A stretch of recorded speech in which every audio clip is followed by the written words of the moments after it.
আপনারা দেখছেন রিশরা inside journal. রিশরার খবর আপনাদের খবর। এই মুহূর্তে রিশরা ইনসাইড জার্নাল পৌঁছে গেছে রিশরার সেবা সদন হাসপাতালে।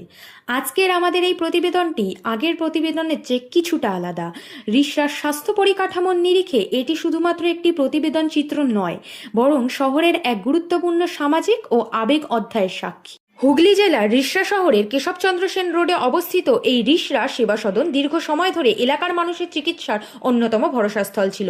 স্থানীয় সূত্রে খবর, নানা প্রশাসনিক ও আইনি জটিলতায় দীর্ঘ 1 দশকেরও বেশি সময় ধরে হাসপাতালে তালাবন্ধ হয়ে পড়ে থাকে। এই কারণে স্থানীয় মানুষের ভিতরে উদ্বেগের সৃষ্টি হয়। আশা হলো একটাই, যে সরকারি উদ্যোগে এখন এই হাসপাতালকে নতুনভাবে গড়ে তোলার জন্য কাজ চলছে। সাধারণ মানুষের চাহিদার কথা মাথায় রেখে এটিকে আধুনিক স্বাস্থ্য পরিষেবা কেন্দ্র হিসেবে রূপান্তর করার পরিকল্পনা নেওয়া হয়েছে। প্রথম পর্যায়ে 50 শয্যার ব্যবস্থা এবং এক্স-রে, আল্ট্রাসোনোগ্রাফি ও প্যাথোলজিক্যাল ল্যাবের মতো অত্যাবশ্যকীয় পরিষেবাগুলি চালুর উদ্যোগ নেওয়া হয়েছে। ভবিষ্যতে এখানে আরও উন্নত চিকিৎসার সুবিধা যাতে যুক্ত হয়, তার লক্ষ্যেই রয়েছে সরকার।